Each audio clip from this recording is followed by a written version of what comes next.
أعوذ بالله من الشيطان الرجيم بسم الله الرحمن الرحيم وإن تدعوهم إلى الهدى لا يسمعون وتراهم ينظرون إليك وهم لا يبصرون اور اگر تم انہیں ہدایت کی طرف بلاؤ تو وہ نہیں سنیں گے، اور تم انہیں دیکھتے ہو کہ وہ تمہاری طرف دیکھ رہے ہیں حالانکہ وہ دیکھتے نہیں۔ وَإِن تَدْعُوهُمْ، اللہ رب العزت نے نبی صلی اللہ علیہ وآلہ وسلم سے فرمایا، اے محمد صلی اللہ علیہ وآلہ وسلم مشرکوں سے کہہ دو، اے مشرکو اگر تم اپنے معبودوں کو ہدایت کی طرف بلاؤ اور وہ استقامت اور سداد ہے۔ وَتَرَاهُمْ يَنظُرُونَ إِلَيْكَ، کہا جاتا ہے کہ اللہ تعالیٰ کے ارشاد وَتَرَاهُمْ يَنظُرُونَ إِلَيْكَ وَهُمْ لَا يُبْصِرُونَ میں ضمیر مشرکین کی طرف لوٹتی ہے جنہوں نے رسول اللہ صلی اللہ علیہ وآلہ وسلم کی تکذیب کی، تب اس کے معنی یہ ہوں گے، اے اللہ کے رسول صلی اللہ علیہ وآلہ وسلم، آپ سمجھتے ہیں کہ مشرکین آپ کو اعتبار کی نظر سے دیکھتے ہیں تاکہ جھوٹے میں سے سچے کا امتیاز ہو سکے۔ وَهُمْ لَا يُبْصِرُونَ، مگر وہ آپ صلی اللہ علیہ وآلہ وسلم کی حقیقت کو نہیں دیکھ سکتے، اور وہ جمال و کمال اور صدق کی ان علامتوں کو نہیں دیکھ سکتے جن کے ذریعے سے پہچاننے والے حقیقت کو پہچانتے ہیں۔ اس آیت میں جھوٹے معبودوں کی تردید کے لیے کیا دلائل دیے گئے ہیں؟ وہ سن نہیں سکتے، وہ دیکھ نہیں سکتے، کوئی بہرا گونگا اپنے کام بنانے کی قدرت نہیں رکھتا کہ جا کے دوسروں کے کام بنا سکے۔ خُذِ الْعَفْوَ وَأْمُرْ بِالْمَعْرُوفِ وَأَعْرِضْ عَنِ الْجَاهِلِينَ، آپ درگزر اختیار کریں اور نیکی کا حکم دیں اور جاہلوں سے کنارہ کشی اختیار کریں۔ سورۃ الاعراف آیہ 199۔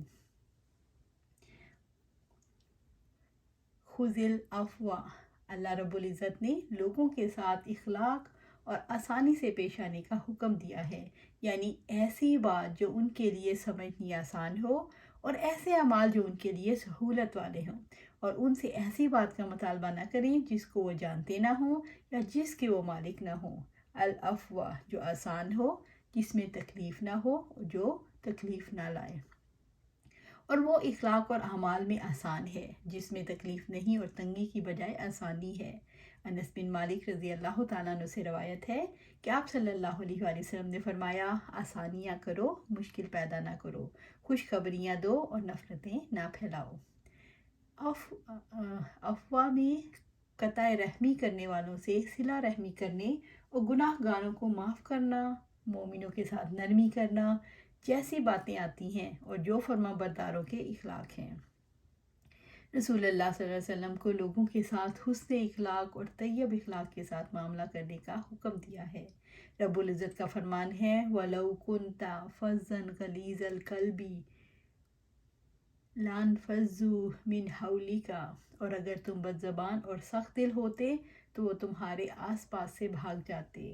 دعوت دین میں بھی نرمی کا معاملہ کرنے کا حکم دیا گیا ہے، جیسے کہ اللہ تعالیٰ نے فرمایا وَجَادِلْهُم بِالَّتِي هِيَ أَحْسَنُ إِنَّ رَبَّكَ هُوَ أَعْلَمُ بِمَنْ ضَلَّ عَنْ سَبِيلِهِ وَهُوَ أَعْلَمُ بِالْمُهْتَدِينَ، اور ان سے اس طریقے سے بات کریں جو زیادہ اچھا ہو، یقیناً آپ کا رب ان کو زیادہ جانتا ہے جو اس کے راستے سے بھٹک گئے ہیں، اور وہ ہدایت یافتہ لوگوں کو بھی جانتا ہے۔ سورۃ النحل آیہ 125۔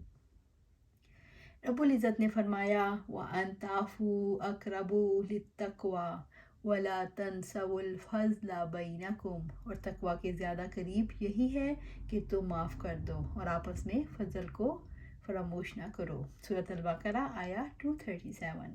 ابو ہریرہ رضی اللہ تعالیٰ عنہ سے روایت ہے کہ آپ صلی اللہ علیہ وآلہ وسلم نے فرمایا، بندے کے معاف کر دینے سے اللہ تعالیٰ اس کی عزت بڑھا دیتا ہے، اور جو آدمی بھی اللہ تعالیٰ کی رضا کے لیے عاجزی اختیار کرتا ہے، اللہ تعالیٰ اس کا درجہ بلند فرما دیتا ہے۔ یہ آیت کریمہ لوگوں کے ساتھ حسن اخلاق اور ان کے ساتھ رویے کے بارے میں جامع آیت ہے۔ لوگوں کے ساتھ معاملے میں مناسب رویہ یہ ہے کہ ان کے ساتھ عفو اور درگزر سے کام کیا جائے، آسان اعمال اور اخلاق اور نرمی سے پیش آیا جائے، ان کو کسی کسی ایسی بات کا مکلف نہ کیا جائے جس کو ان کی طبیعت قبول نہ کرے، بلکہ ہر شخص کی بات اور اچھے یا برے فعل کو قبول کیا جائے، ان کی کوتاہی سے درگزر کیا جائے، ان کے نکائے سے چشم پوشی کی جائے، کسی چھوٹے کے ساتھ اس کو چھوٹا ہونے، کسی ناقص العقل کے ساتھ اس کے ناقص عقل ہونے، اور کسی محتاج کے ساتھ اس کی محتاجی کی بنا پر تکبر سے پیش نہ آیا جائے، بلکہ تمام لوگوں کے ساتھ کرم کے ساتھ بہت مہربانی اور احوال کے تقاضے کے مطابق معاملہ کیا جائے جیسے وہ ہوں، جس سے ان کے سینے کھل جائیں۔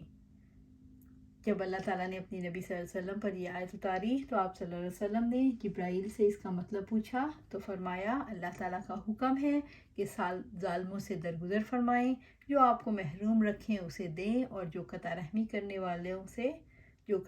کریں ان سے صلہ رحمی کریں۔ عفو و درگزر کی پالیسی ذاتی معاملات میں، باہمی لین دین کے معاملات میں، میل جول اور معاشرت میں نرمی اور آسانی ہے۔ فرائض میں جو اللہ تعالیٰ کی طرف سے عائد کردہ نہیں اور واجبات میں عفو کی پالیسی اختیار نہیں کی جا سکتی۔ معاشرتی معاملات میں نرمی کہاں لازم ہے؟ بڑے لوگوں کی جانب سے چھوٹے لوگوں کی غلطیوں پر چشم پوشی کرنا، انسانی کمزوریوں سے درگزر کرنا۔ دعوت دینے والا درگزر اور اعراض کے کام کیسے کر سکتا ہے؟ درگزر کرنے سے مراد یہ ہے لوگوں سے الجھا نہ جائے۔ رب العزت نے فرمایا ادفع بالتی ہی احسن السیئۃ نحن اعلم بما یصفون وقل ربی اعوذ بک من ہمزات الشیاطین واعوذ بک ربی ان یحضرون۔ آپ برائی کو اس طریقے سے دور کریں جو سب سے اچھا ہو، جو بھی وہ بیان کرتے ہیں ہم اسے زیادہ جاننے والے ہیں۔ آپ دعا کریں اے میرے رب میں شیطان کی اکساہٹوں سے آپ کی پناہ میں آتا ہوں، اور اے میرے رب میں آپ کی پناہ میں آتا ہوں اور میرے پاس حاضر ہوں، اور میں آپ کے پاس اور وہ میرے پاس حاضر ہوں۔ المومنون سورۃ المومنون آیا 96 سے 98۔ داعی کو ٹھنڈے دل اور دماغ سے اپنا کام جاری رکھنا ہے۔ دعوت دینے والا جاہلوں کی طرف سے پیش آنے والے ناخوشگوار واقعوں پر صبر کرے۔ دعوت دینے والا الجھے بغیر مثبت طریقے سے کام جاری رکھے۔ رب العزت کا فرمان ہے وَلَا تَسْتَوِي الْحَسَنَةُ وَلَا السَّيِّئَةُ ادْفَعْ بِالَّتِي هِيَ أَحْسَنُ فَإِذَا الَّذِي بَيْنَكَ وَبَيْنَهُ عَدَاوَةٌ كَأَنَّهُ وَلِيٌّ حَمِيمٌ وَمَا يُلَقَّاهَا إِلَّا الَّذِينَ صَبَرُوا وَمَا يُلَقَّاهَا إِلَّا ذُو حَظٍّ عَظِيمٍ۔ اور نیکی اور برائی برابر نہیں ہوتی، برائی کو تم اس سے ہٹا دو جو سب سے اچھا ہے، تو اچانک وہ شخص تمہارے اور اس کے درمیان دشمنی ہے، ایسا ہوگا گویا دلی دوست ہو، اور اس کی توفیق نہیں دی جاتی مگر ان لوگوں کو جو صبر کریں، اور اس کی توفیق نہیں دی جاتی مگر اس کو جو بڑے نصیب والا ہو۔ اللہ سبحانہ تعالیٰ ہمیں ان میں شامل کر دے جن کو یہ صبر کی توفیق ملتی ہے، اور جو یہ نصیب والے ہیں کہ لوگوں کو معاف کر دیتے ہیں، جو برائی کرتے ہیں ان کے ساتھ اچھے طرح سے پیش آتے ہیں۔ سورۃ الفصلت آیا 34 اور 35۔ آپ صلی اللہ علیہ وسلم نے اپنی ذاتی معاملات میں کسی شخص پر غصہ نہیں کیا۔ دین کے معاملے میں آپ صلی اللہ علیہ وسلم غصے میں آتے تھے۔ رسول اللہ صلی اللہ علیہ وسلم کی زندگی میں سب کے لیے نمونہ ہے۔ عائشہ رضی اللہ تعالیٰ نے فرمایا رسول اللہ صلی اللہ علیہ وسلم نہ فحش گو تھے اور نہ بے تکلف فحش گوئی کو اختیار کرتے تھے، نہ بازاروں میں شور مچاتے تھے اور برائی کا بدلہ برائی سے نہ دیتے تھے، بلکہ معاف فرماتے تھے اور درگزر کرتے تھے۔ انس رضی اللہ تعالیٰ عنہ نے بیان کیا کہ میں نے 8 سال کی عمر سے لے کر 10 سال رسول اللہ صلی اللہ علیہ وسلم کی خدمت کی۔ آپ نے مجھے کسی ایسے نقصان کے بارے میں کبھی ملامت نہیں کی جو میرے ہاتھوں ہو گیا ہو۔ اگر آپ کے گھر والوں میں سے کوئی شخص ملامت کرنے لگتا تو فرماتے اسے چھوڑ دو، کیونکہ جو چیز مقدر ہو چکی وہ ہونی ہی تھی۔ عبداللہ بن عمر رضی اللہ تعالیٰ عنہ نے بیان کیا کہ ایک شخص نبی صلی اللہ علیہ وسلم کی خدمت میں حاضر ہوا۔ اس نے عرض کیا اے اللہ کے رسول، ہم خادم کو کتنی مرتبہ معاف کریں؟ تو آپ صلی اللہ علیہ وسلم نے فرمایا آپ نے خاموشی اختیار فرمائی۔ پھر اس نے یہی بات دہرائی، پھر آپ خاموش رہے۔ اس نے تیسری بار سوال کیا تو آپ نے فرمایا روزانہ 70 بار معاف کرو۔ عائشہ رضی اللہ تعالیٰ فرماتی ہیں کہ رسول اللہ صلی اللہ علیہ وسلم نے اپنی جان کے لیے کبھی کسی کے بارے میں کوئی انتقام نہیں لیا۔ ہاں، جن چیزوں کو اللہ تعالیٰ نے محترم قرار دیا ان کی بے حرمتی ہوتی تو آپ انتقام لے لیتے۔ وَأْمُرْ بِالْعُرْفِ اور نیکی کا حکم دے۔ معروف سے مراد وہ کام ہے جس کی اچھائی اور بھلائی میں شبہ نہ ہو، جس میں کوئی اختلاف نہ ہو۔ العرف معروف کے معنی ہیں جس کے معنی نیک کاموں کے ہیں۔ العرف اقوال اور فعال میں معروف اور جمیل، یعنی ہر قریب اور بعید شخص کو اچھی بات، اچھے فعل اور کامل اخلاق کا حکم دیجیے۔ آپ جو کچھ لوگوں کو عطا کریں وہ تعلیم اور علم ہو یا کسی بھلائی کی ترغیب دینا، جیسے صلہ رحمی، والدین کے ساتھ حسن سلوک، یا لوگوں کے درمیان صلح کرانا، یا نفع بخش خیر خواہی، یا سائی برائی، یا نیکی اور تقوی پر معاونت، یا برائی پر روکنا، کسی دینی اور دنیاوی بھلائی کی طرف رہنمائی کرنا۔ معروف کی طرف بلانا کیا ہے؟ اللہ تعالیٰ کی طرف، آخرت کی کامیابی کی طرف، نیکی کی طرف، عدل کی طرف، معروف کی طرف بلانا ہے۔ ان بھلائیوں کی طرف بلانا جو انسان کے لیے جانی پہچانی ہوں۔ جب انسان معروف امور کا عادی ہو جائے تو اس کے لیے کیا آسانی ہو جاتی ہے۔ ایسے انسان کی رہنمائی آسان ہو جاتی ہے، بغیر مشقت کے اچھے کاموں کی طرف بڑھتا ہے، مشکل کاموں کی طرف بڑھنے کا حوصلہ آ جاتا ہے۔ وَأَعْرِضْ عَنِ الْجَاهِلِينَ اور جاہلوں سے کنارہ کشی اختیار کرے۔ جاہل وہ ہیں جن کے دل علم اور تقوی کے نور سے روشن نہیں۔ ان سے اعراض سے مراد ہے ان کی باتوں اور کاموں پر ان سے مواخذہ نہیں کیا جائے۔ جہالت گمراہی اور لا علمی ہے۔ جاہلوں کے غیر ضروری سوالات میں مشغول ہونے سے خود کو بچانا اعراض ہے۔ جاہلوں کو ان کے حال پر چھوڑ دیا جائے، ان کی جاہلانہ باتوں اور اعمال کو اہمیت نہ دی جائے، ان سے بحث نہ کی جائے۔ جو کوئی اپنے آپ کو اپنے قول اور فعل سے اذیت دیتا ہے، آپ اس کو اذیت نہ دیں۔ جو آپ کو محروم کرتا ہے اس کو محروم نہ کریں۔ جو آپ سے قطع تعلق کرتا ہے اسے قطع تعلق نہ کریں۔ ابن عباس رضی اللہ تعالیٰ عنہ سے بیان ہے کہ حسن بن حذیفہ رحمۃ اللہ علیہ نے اپنے بھتیجے حربن بن قیس رضی اللہ تعالیٰ رحمۃ اللہ علیہ کے یہاں آ کر قیام کیا۔ یہ چند خاص لوگوں میں سے تھے جنہیں عمر رضی اللہ تعالیٰ عنہ اپنے بہت قریب رکھتے تھے، جو لوگ قرآن مجید کے زیادہ عالم اور قاری ہوتے۔ عمر رضی اللہ تعالیٰ عنہ کی مجالس میں انہیں کوئی زیادہ نزدیکی حاصل ہوئی تھی، اور ایسے لوگ آپ کے مشیر ہوتے۔ اس کی کوئی قید نہیں تھی کہ وہ عمر رسیدہ ہوں یا جوان۔ اینا نے اپنے بھتیجے سے کہا، تمہیں اس امیر کی مجلس میں بہت نزدیکی حاصل ہے، میرے لیے بھی مجلس میں حاضری کی اجازت لے دو۔ حربن بن قیس نے کہا، میں آپ کے لیے بھی اجازت مانگوں۔ ابن عباس نے بیان کیا، چنانچہ انہوں نے اینا کے لیے بھی اجازت مانگی۔ عمر رضی اللہ تعالیٰ نے مجلس میں آنے کی اجازت دے دی۔ مجلس میں جب وہ پہنچے تو کہنے لگے، اے خطاب کے بیٹے، خدا کی قسم، نہ تو تم ہمیں مال ہی دیتے ہو اور نہ عدل اور انصاف کے ساتھ فیصلہ کرتے ہو۔